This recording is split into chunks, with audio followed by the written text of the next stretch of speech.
வணக்கம். தலைப்புச் செய்திகள் வாசிப்பது வெங்கட்.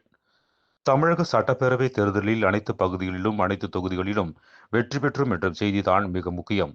மதுரையில் நடைபெற்ற மாநாட்டில் முதல்வர் மு.க.ஸ்டாலின் பேச்சு.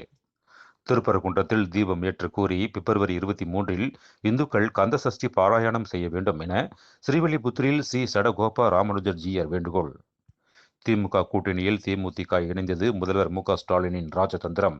செஞ்சியில் நடைபெற்ற விசிக பொதுக்கூட்டத்தில் திருமாவளவன் எம்பி பேச்சு.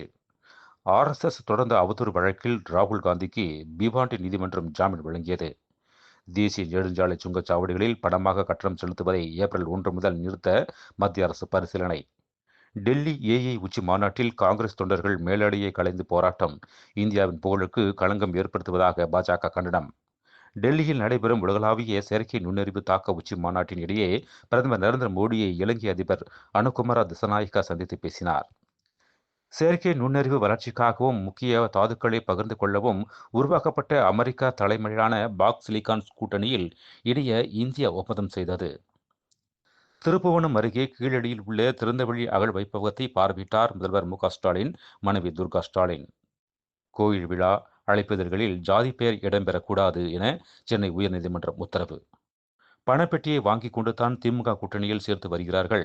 திருச்சி ரயில் நிலையத்தில் பாஜக மாநில தலைவர் நயினா நாகேந்திரன் பேட்டி.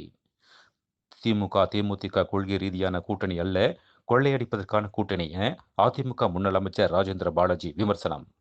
மேலும் விரிவான செய்திகளுக்கு அரசியல் ராஜ்யம் மின் இதழை படியுங்கள். நன்றி, வணக்கம்.